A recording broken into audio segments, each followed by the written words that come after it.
दोस्तों इस सेटअप को ध्यान से देखिए।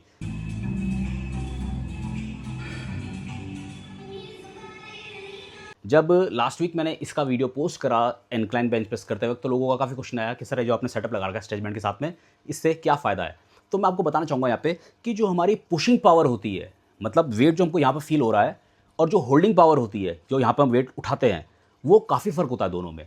हमारी pushing power comparatively holding power से काफ़ी कम होती है। तो यहाँ पर सपोज जैसे कि मेरी मैक्सिमम पावर नीचे लाने की 125 किलो है, तो यहाँ पर मैंने 150 किलो से कर रहा हूँ।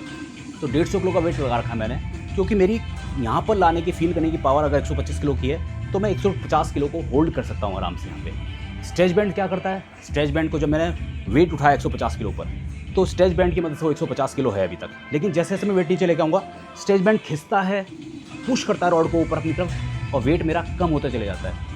तो जब पूरा वेट सब से नीचे आएगा, तो यहाँ पर वो वेट केवल 125 ही रह जाता है, जो मेरी क्षमता है, जो मेरी पावर है। तो मेरी मैक्सिमम पावर का यूटिलाइजेशन हो रहा है, होल्डिंग पावर भी और पुशिंग पावर भी, दोनों पावर मेरी मैक्सिमम यूटिलाइजेशन हो रही है। नीचे आकर के वो वेट 125 रह जा रहा है, मैं उठा रहा हूँ यहाँ पे 130 हो रहा है, 35, 40, 45, 50।